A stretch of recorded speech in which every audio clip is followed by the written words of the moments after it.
Break के बाद एक बार फिर से आपका स्वागत है। आज हम बात करें कॉमन कोल्ड और फ्लू की। बात इसलिए करें क्योंकि इन दिनों जैसे मौसम आया हुआ है, हम देख रहे हैं कि चारों तरफ लोग छींकते हुए खांसते हुए दिखाई दे रहे हैं और ये हर साल बार बार होता है। तो एक बार फिर से उस विषय को रिविजिट करना जरूरी है ताकि लोगों को मदद मिल सके इसको टैकल करने में, इससे बचने में। डॉक्टर गेरा, ये बताइए कि जैसे लोगों को हो जाती है, अब आप भी कह रहे हैं कि या तो आप ओवर द काउंटर मेडिसिन लीजिए और अगर उसके बिना भी काम चल पाए तो शायद और अच्छा होगा। तो कैसे और क्या वो चीजें हैं जो हम अपनी जिंदगी में जिसको इस वक्त ला सकते हैं ताकि इससे निकलने में मदद मिले? जैसे कि लोग कहते हैं कि काढ़ा पियो या गरारे करो।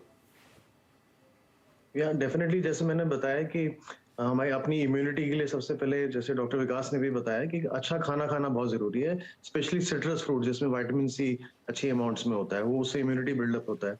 दूसरा, हमें इन केस हम कैच कर लेते हैं तो हमारा अपना रेस्पिरेटरी जो ट्रैक्ट है, जैसे जो नाक से शुरू होता है, साइनसेस है, थ्रोट है, उसको हमें ह्यूमिडिफाइड मतलब गीला रखना है और गर्म रखना बहुत जरूरी है। तो स्टीम लेना, गरम गरम ड्रिंक्स पीना, कॉफी हो गया, सूप्स हो गए, या गरम चीजें खाना, और साथ साथ स्टीम लेना बड़ा इंपॉर्टेंट है। गार्गल्स करना, जैसे गरारे वो किए जाए, जैसे सीलिया की एक्टिविटीज ठीक रहे। फिर हमें अवेयरनेस बहुत इंपॉर्टेंट है कि हम अवेयर रहें, जैसे हम ड्राई हॉट एयर में ना बैठे जो ब्लोअर्स यूजली देते हैं। हम थोड़ा ह्यूमिडिफाइड एयर होना चाहिए कमरे में। अगर आपको ठंड लग भी रही है तो आप थोड़ा सा ह्यूमिडिफाइड एयर में रहे, उसको ड्राई ना होने दें, जिसकी वजह से गला ड्राई होगा तो सीलिया की जो मोटिलिटी होती है वो खराब हो जाएगा, सीलिया कम काम करेगा, तो उसमें वायरसेस को पकड़ने की शक्ति खत्म हो जाती है। फिर वो रेस्पिरेटरी ट्रैक्ट की तरफ जा सकता है, जिसको हम बोलते हैं बलगम जम जाना या चेस्ट में कंजेशन हो जाना। तो अवेयरनेस भी साथ साथ बहुत इंपॉर्टेंट है कि हम अपनी सैचुरेशन देखते रहें। छाती में दर्द आता है या सांस की फूलने की प्रॉब्लम होती है कि सांस नहीं लिया जा रहा है, तो हो सकता है कॉमन फ्लू आपकी चेस्ट को इन्वॉल्व कर रहा है। जो जो कॉमन चीजें जिससे हम अपने आप को 1-2 दिन के अंदर ठीक कर सकते हैं, वो यही है कि एंटी एलर्जिक लें, स्टीम लें, अच्छा फूड खाएं, आराम करें, ठंड गर्म से बचें। आप एक जगह बहुत गर्म में बैठे, एकदम से ठंड में ना जाएं। एकदम से ड्रास्टिक जो सडन चेंज इन टेम्परेचर है, उसके साथ भी प्रॉब्लम हो सकती है। और अगर आपको शुगर है तो शुगर को कंट्रोल रखें, अपना बीपी चेक रखें। अगर आप हार्ट के पेशेंट हैं तो हार्ट की दवाइयां जो आप खा रहे हैं कॉमन खाते रहें। आप अपने हिसाब से एंटीबायोटिक्स ना शुरू करें। एक कॉमन टेम्परेचर चार्ट बना लें, सुबह दोपहर शाम का टेम्परेचर को मॉनिटर करें। पल्स रेट देख सकते हैं, कॉमन ऑक्सीमीटर में आजकल पल्स रेट आ जाती है। अगर कॉमन फ्लू में आपकी पल्स रेट एक्सेसिव है, मान लीजिए 120 130 से ज्यादा जा रही है, तो इसका मतलब ये कॉमन फ्लू नहीं है, हो सकता है आपके लंग्स को इन्वॉल्व कर रहा है या हार्ट को इन्वॉल्व कर रहा है। तो बेटर है एक फिजिशियन के पास जाया जाए। तो ये कॉमन चीजें हैं जिसपे हमें अपना ध्यान रखना चाहिए। जी। और गौरव, ये बताइए कि ये चूंकि जो बहुत सारे लोग एक्सरसाइज रिजाइम में रहते हैं, जरूरी नहीं कि जिम ही जा रहे हों, मॉर्निंग वॉक करते हैं या दूसरे एक्सरसाइज करते हैं, तो ऐसे मौसम में आपके क्या सुझाव हैं? और अगर किसी को इस तरह की प्रॉब्लम होती है, गला खराब होता है या थोड़ा बहुत बुखार होता है, सर्दी होती है, तो वो कैसे टैकल करते हैं आप लोग? उनके लिए क्या सलाह होती है आपकी? जैसे डॉक्टर विकास जी ने कहा कि कि एक्सरसाइज इज द की, तो इस एलिमेंट को ध्यान रखना है और ये चीज पता होनी चाहिए कि आप क्यों स्टार्ट कर रहे हैं। आई थिंक काफी लोग सिर्फ स्टार्ट करते हैं फिर बीच में छोड़ देते हैं वर्कआउट। तो उनको वाई बहुत जरूरी है कि उनको पता होना चाहिए कि वो कर रहे हैं तो वो अपनी हेल्थ के लिए कर रहे हैं, अपनी फैमिली के लिए एग्जाम्पल सेट कर रहे हैं। तो उनको ये भी ध्यान रखना चाहिए कि बहुत कंसिस्टेंसी बहुत जरूरी है। लोग 2 दिन करेंगे, 5 दिन करेंगे, फिर छोड़ देते हैं, तो वो बहुत जरूरी है। दूसरी बात यह है कि एक रोड ब्लॉक जो बहुत जरूरी आता है दिमाग में सबके, कि मेरे पास टाइम नहीं है।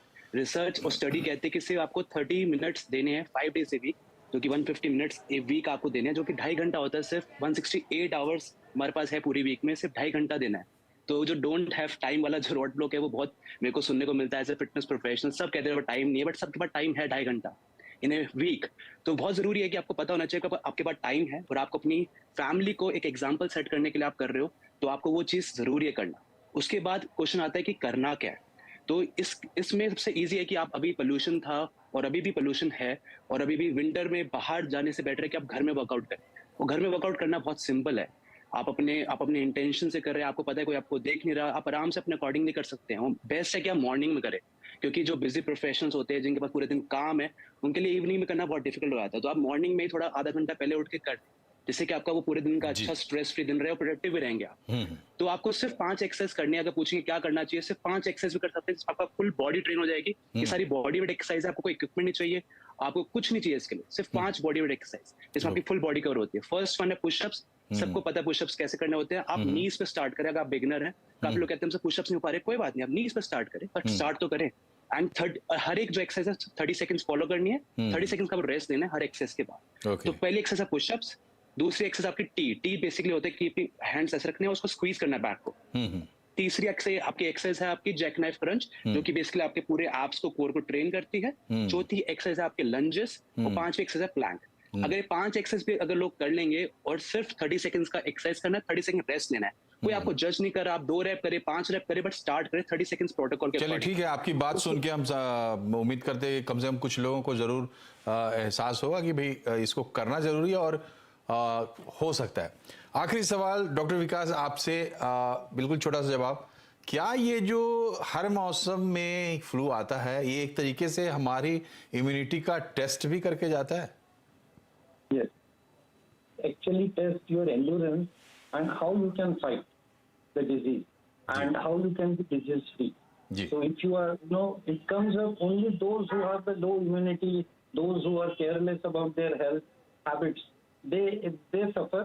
Rest of them, it just goes like that, and simple medicines and exercise, importance of exercise, warm atmosphere, steam every day. If those who start. Okay doctor साहब, थैंक यू वेरी मच। समय की कमी है इसलिए मैं आपको रोक रहा हूं, और आपने बिल्कुल साफ कर दिया कि देखिए आप अगर एक अच्छी फिटनेस रिजाइम, एक अच्छी लाइफस्टाइल, अच्छा खान पान ये सब रखते हैं तो आप ये समझिए कि ये टेस्ट आ रहा है और ये टेस्ट आप पास करेंगे। इस बार नहीं कर पाए तो अगले सीजन में आप जरूर पास करें, हमारी ये शुभकामनाएं, और उम्मीद करते हैं कि हमारे इस कार्यक्रम से कुछ ना कुछ आपने जरूर सीखा होगा। आप तीनों का बहुत बहुत शुक्रिया हमसे जुड़ने के लिए। नमस्कार।